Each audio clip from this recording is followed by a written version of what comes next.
Welcome back to Season 2 of Raised by Wolves, the podcast. I am once again your host, Holly Frey, and I am so excited to be here talking about another mind-bending season of the TV series Raised by Wolves and all of the happenings on Kepler 22b. The format of the podcast is going to be a little different this season. Last season, we talked with experts on AI, astronomy, psychology, historical religions, and more to examine the concepts and the themes of the show.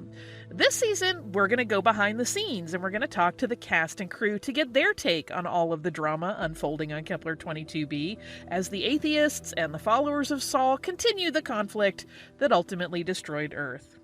We're going to operate under the presumption here that you have seen the new episodes as we cover them, because we will be talking spoilers. So, with all of that out of the way, and before we talk to today's guests, I want to tell you about 5 things that I can't stop thinking about from this week's drop. First of all, boy, those atheists are really settled in. They have got their Kepler 22b digs all tricked out. They have all their basic needs covered. They have a farm. No wonder this seems like a paradise to the kids that have been living out in the desert eating nothing but radioactive carbos. Mother is the surprise that keeps on surprising. She is still really quick to violence, as we see right out of the gate, even without her necromancer eyeballs. She is a programmed android, but as we know, she is very special, and her new special power is apparently shame. That, as humans, I think we can relate to and understand that it can make you do things that are irrational. So we'll see where that goes. She also gets to chat with her brother, the Trust. That is, of course, the AI that's running the show for the atheists. And she does that as she's settling into the atheist community, which comes with its own challenges.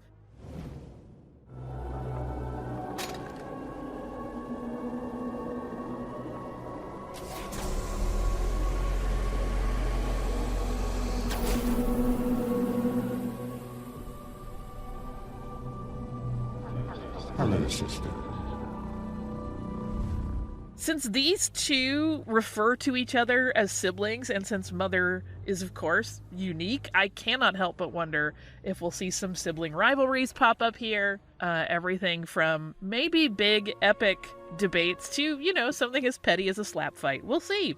Marcus is still surviving. He's still looking real veiny. And thanks to having ingested Mother's eyes last season, he maintains that fabulous look. Sure, bless his heart. They certainly seem to have given him some durability, and apparently also he gained a little bit of magnetism when he swallowed those eyes, because he quickly finds friends who want to join him. Decima and Vril make for a very fascinating faux family unit. I cannot wait to see what plays out there. Return to the group. 2 minutes remaining before detonation. Get off me. Stop! Get the hell off her! That's my daughter! She's nobody's daughter. I need a shoulder pin. 1 minute remaining. It's the same shape as a pack key. There. 30 seconds remaining. You have to disarm her too. She's a civilian model, non-violent. Too old to be playing with dolls, lady. Please.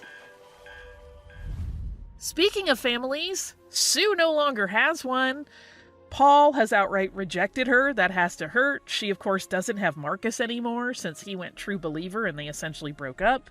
The atheists are not exactly welcoming her as one of their own, so she's just kind of left flapping in the breeze by herself. But if there is one thing that we know, Sue is tough as hell, and I am 100% rooting for her. And at least she and Mother are kind of pals now, so they have their little mommy group together that may or may not be helpful. We'll see. The last thing I want to mention from episode 1 is that there is an awful lot of fascinating debris littering this planet. Who the heck left all of this stuff lying around?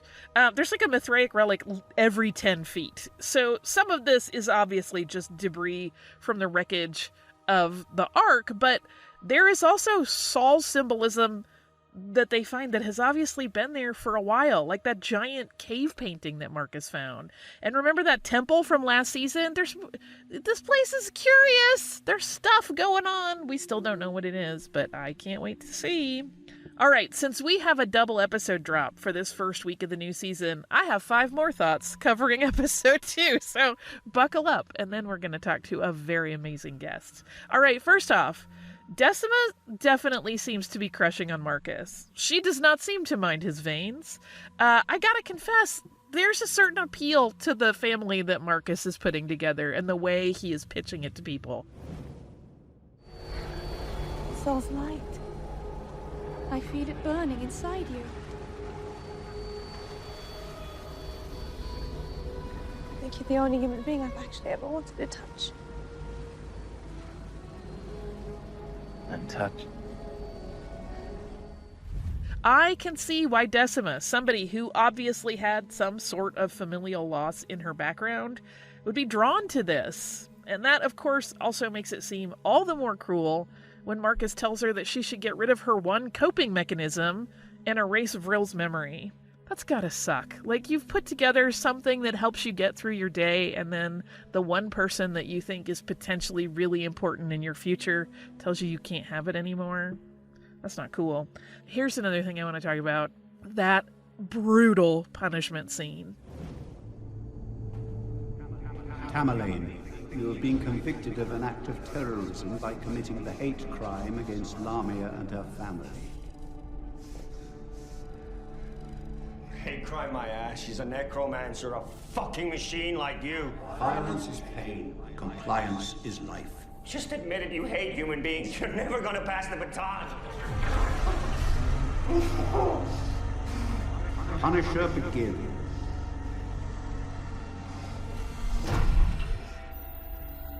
Repeat. Punisher, begin.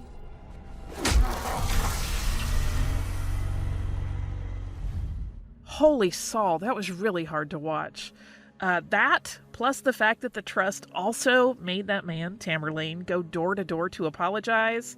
Okay, to me it makes it seem like the Trust's sense of justice might be so absolute that there's no room for any kind of nuanced concept of the punishment fitting the crime. He almost died. That looked really... until Mother said that he was not fatally injured, I wasn't certain.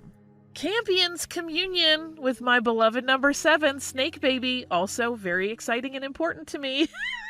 The two of them have that incredible soulful gaze into one another's eyes, and it makes me wonder, like, do they intuit each other as siblings? Like, do they sense that they have a deeper connection?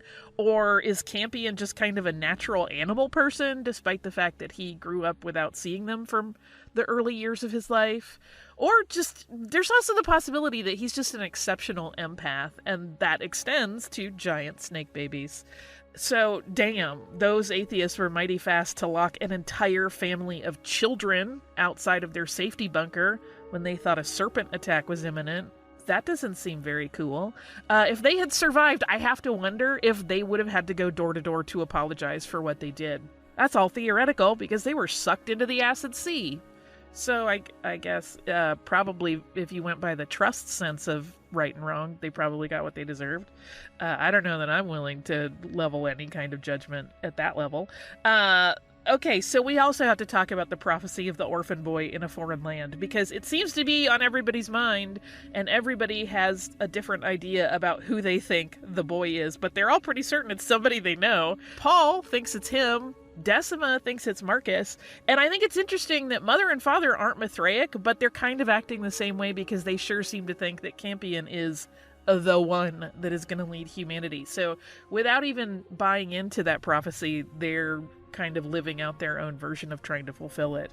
I cannot help that all of these disparate ideas of who the one is are going to lead to some conflict down the road. And now, for the very exciting part, to help us sort all of this and more out, Aaron Guzikowski, the creator and executive producer of Raised by Wolves and one of my favorite people to talk to, is here to give us some insights on all of this and more.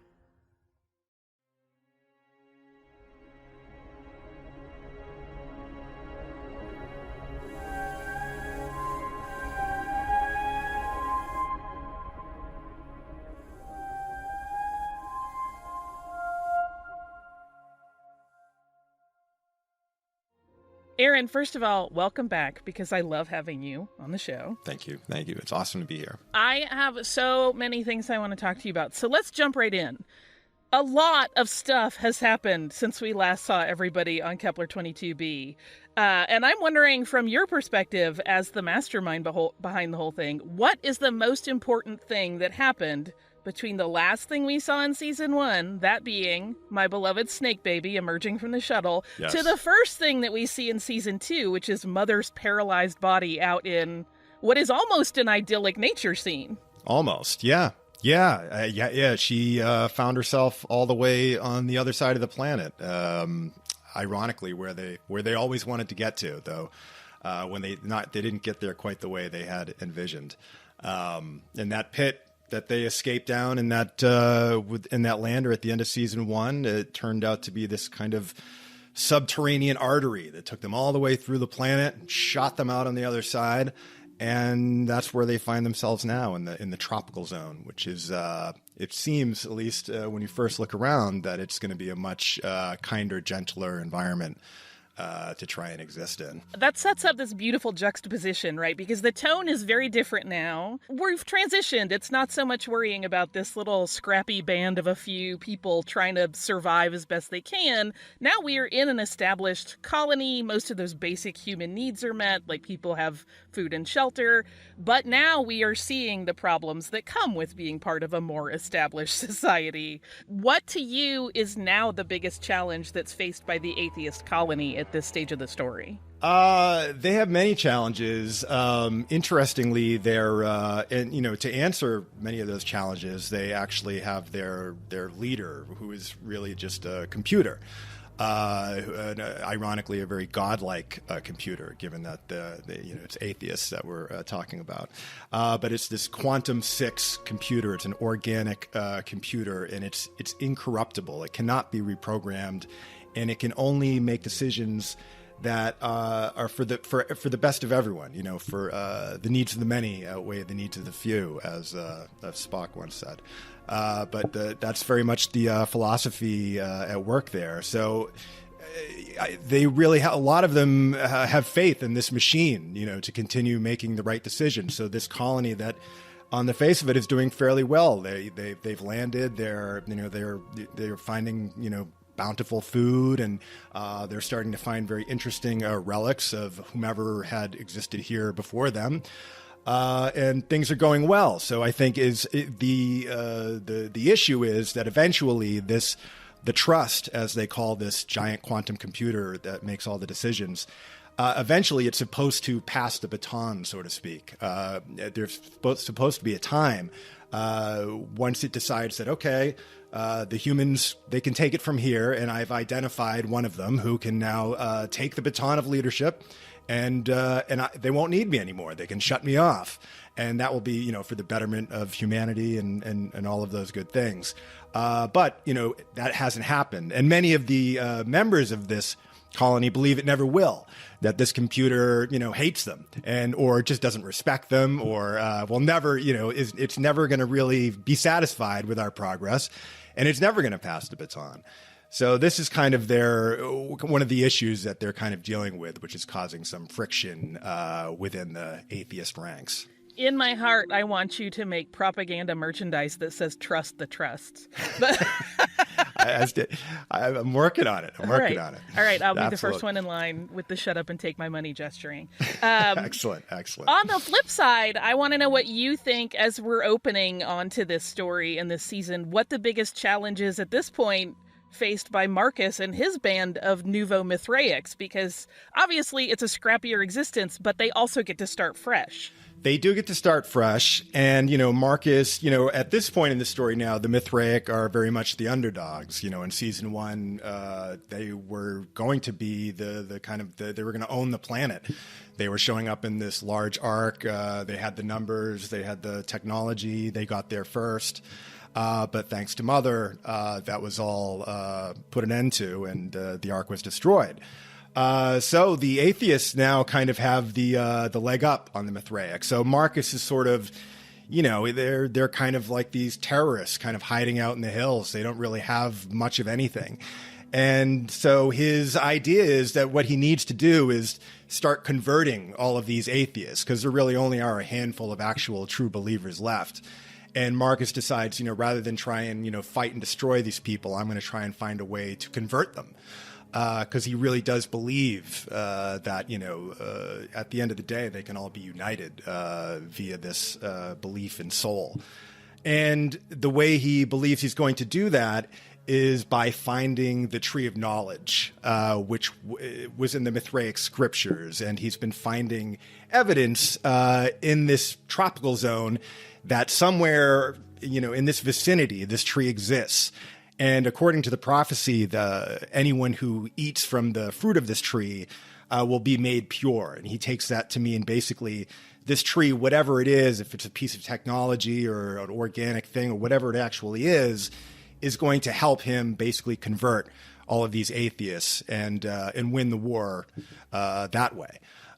So he's on the hunt for this tree of knowledge, which eventually he comes to discover has not actually been grown yet. He's actually looking for the seeds, which are found by someone else early on in the season. One of the things that becomes so compelling in looking at these two groups and how they're functioning at this stage of the game is that we're being shown these different ways of life and ideologies, but both of them have some pretty appealing ideas and some not so appealing ideas about how society is going to work and how it should work. So I'm wondering, for you as a storyteller, how important is it to keep viewers in that sort of uneasy space where it's hard to make a confident moral decision or judgment about who the good guys are? Yeah, I think that's really important to me, because I think that's just what it's like to be a human being on this planet, to really kind of keep track of, who the good guys are and who the bad guys are, because it always seems to be kind of changing, depending on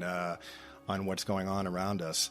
And I think that's important too, just that, in terms of, it's always been about faith. What are humans going to put their faith in? Is it going to be technology? Is it going to be a imaginary deity or a real deity, an alien, whatever it might, an android or another human being, whatever the case might be. But we're not trying to pick a winner so much in terms of, the believers or the atheism, how do we get out of this mess sort of thing.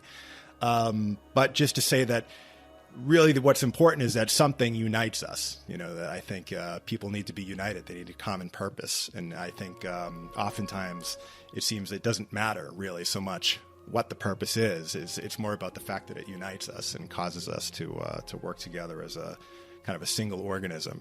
It seems like when we don't have that, we kind of we start to eat one another, as it were. Squabbling comes from idleness. Yes. Yes. You and I talked a lot last season about the morality of parenting and how these ideas about what it means to be a parent, to have a family, are shown with the androids as well as the human parents, and they kind of form a juxtaposition. And in these early episodes, what I really love is that we see that Mother and Father, but we really get a sense of it from Mother in this early couple of episodes, has evolved in her own way. She mentions specifically feeling shame, which any human knows is an incredible driver of your behavior and your emotions and your psyche. So from your perspective, how has Mother changed as a parent when we see her coming into this new phase? Well, she feels like she made a huge mistake, last year, where she kind of went off on this track that was just almost kind of, experimenting with selfishness on some level, trying to figure out, who she is, outside of the family, outside of being a caregiver. She has all this power, she's the most powerful thing on the planet. And, she started to kind of contemplate what that could possibly mean, beyond caring for the children and being this kind of servant to humanity. And, she had thought that she was going to give birth to something that would, be sort of the next evolutionary step, something that is, both synthetic and organic. And it's going to be sort of the next, the human evolution that we're all waiting for. But unfortunately, it was not that at all. It was not a humanoid baby. And it turned out to be this serpent, this horrible monster, which she tried to destroy it. But now she's feeling still extremely guilty over that whole experience, even though part of her still feels this kind of connection to her dark child as it were. But she's also feeling like she let down the rest of the family, that she's kind of, she's kind of turned her back on the needs of especially Campion, her most favorite child. And so what she tries to do, to kind of help, work through all of this shame and regret she's feeling, she starts really pushing Campion to become a leader. She feels like if she can get Campion to reach his kind of full potential as a human being, and she sees him almost as a kind of a god among humans. She doesn't really, she has, it's her son, or the closest thing she has to it. So she almost sees him a little bit in a brighter place than, that she sees the rest of humanity. That's where she's pinning all of her hope on this child. And so she really starts pushing him to be the person who's going to take the baton when the trust, this supercomputer, decides to choose a human being. She's deciding that it's going to be Campion, and no matter what she needs to do in order to make that happen. But so she starts really, I think, before she was kind of being neglectful, and now she's being kind of super, kind of helicoptery with Campion, and trying to kind of push him to fulfill this great potential that she believes he has within him. I love seeing more of that mother-son dynamic with the two of them, where it's very much on Earth she'd be pushing him to be a doctor or a lawyer. Exactly. Okay, I'm going to ask you what may be a silly question, but I think it's legitimately interesting. On your scorecard, based on everything that we know at this point, from season 1 up through these first couple of episodes of season 2, who do you think are the better parents, mother and father, or Sue and Marcus? Well, it's a pretty close call at this point, though I would say, I think they're all equally unqualified in a lot of ways, because I think they're really all dealing with their own sort of transformations. But I think at the end of the day, they also all, with the possible exception of Marcus, I think Marcus believes he has the ability to love, but he doesn't really have it. I think he was, kind of destroyed as a human being as a child, and he has this, he believes he can be a father, but he could, he's still a child himself, right. So I don't think he doesn't really have it in him to be the father of a child in the way he really needs to be. And, I think out of all of them, I think in some ways, probably father, the android, is the most qualified, because he is probably the most singular about it. He's not as distracted, though this season he does become distracted in some ways, more so than usual. But before that, unlike Mother, he was always kind of on it. He was all about the children, and he didn't get distracted too much with his own sort of, emotions and thoughts and, and wishes, other than his wish to be a great comedian. He keeps it pretty simple, and, but beyond that, he's very focused. So I think he's definitely the winner. I think Mother obviously has the most want, the most love in her, the most, she's more emotional than a human being, by many times. So I think, if she could find a way to direct that energy properly, she would be the ultimate caregiver. But it's so much emotion that it's hard to control. I do have to say, I historically do not enjoy a dad joke, but if Father tells it, it's the most charming thing that there ever was. Yes. It's a certain magic baked into that. So we also have this interesting kind of new dynamic that continues to develop here this season, which is that Mother and Sue have this friendship. They're like Kepler 22b's first moms group, essentially. Exactly. Who do you think between the two of them has the most to gain and the most to lose in that dynamic? Because I thought about it and thought it was obvious, and then when I thought a little more deeply, it stopped feeling obvious to me. Yeah, I think at the beginning, I think Sue had a lot to gain from it, because having a necromancer as your friend is a great thing, especially if you find yourself, she's an atheist turncoat. She pretended to be a Mithraic in order to survive, and now she's being, thrown back in with the atheists, and they all know what she did. So she's having a real hard time kind of integrating and being accepted and, feeling safe amongst the atheists. But she's best friends with Mother, and everyone knows, you don't mess with Mother, and they're not going to mess with any friend of Mother. So she has a lot to gain, and I think in that sense. But then as, things happen, it starts to be, I think being in a relationship with Mother of any sort is always kind of a complicated, proposition, given all of her, the things she says, and then there's all that goes unsaid. So she's very hard to kind of figure out. But, I think at the end of the day, honestly, and I think Mother too loses out, Sue obviously, is a human being, and I think succumbs to, human pressures, and, at the end of the day, doesn't turn out to be as steady a friend as Mother would have hoped. So I don't know. Perhaps it's equal. I think it goes back and forth. Seesaws. You have kids of your own, so I'm sure that mapping out the development of all of these children on the show has some gravity that's lent to it by real life. How much do you find yourself incorporating the things that you're going through as a parent with your kids into the journeys of the kids on Kepler 22b? I think subconsciously quite a lot. I think it would be impossible not to. Campion and Paul have a lot of similarities between two of my sons. Not purposely, it just seems they kind of turned out that way. And with the casting too, the actual actors are semi-similar to the kids, or they were at one time. They're growing up now and they look different.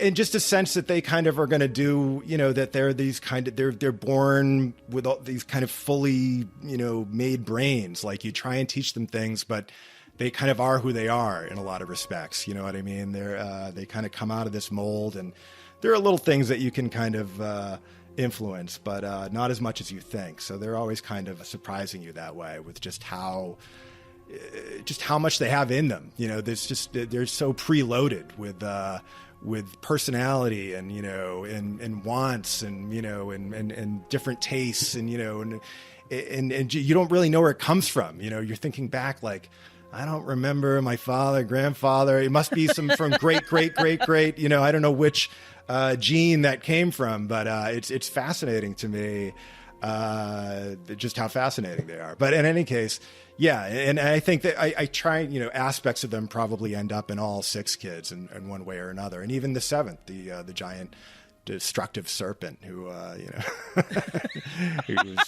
who doesn't want to listen, that kind of thing.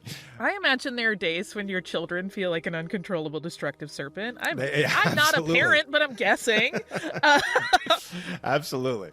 For the last question I want to ask you, if there was one thing that you could plant in the minds of viewers, one thing you wanted them to know as they go on this journey through the next 6 episodes of season 2, what would it be? Just to kind of pay attention and look around at everything in this environment, because I think in terms of where the season ends up, kind of the big twist, as it were, it's all right there. It's for all to see. So I think it's which I quite like about that. I would say it's that. I would just to say pay attention to the denizens of this environment.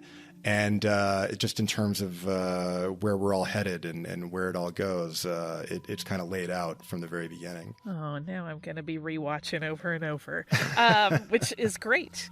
Aaron, thank you so much for this. It's always so good to chat with you. Likewise. Thank you, Holly. Much obliged.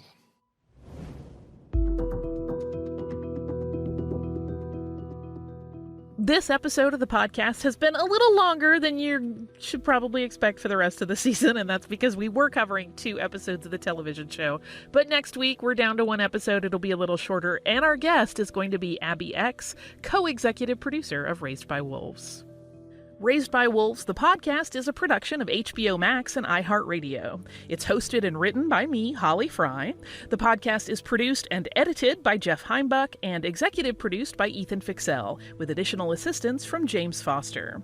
If you haven't already subscribed, rated, or reviewed Raised by Wolves, the podcast, please do so on the iHeartRadio app, HBO Max, Apple Podcasts, or wherever you get your podcasts.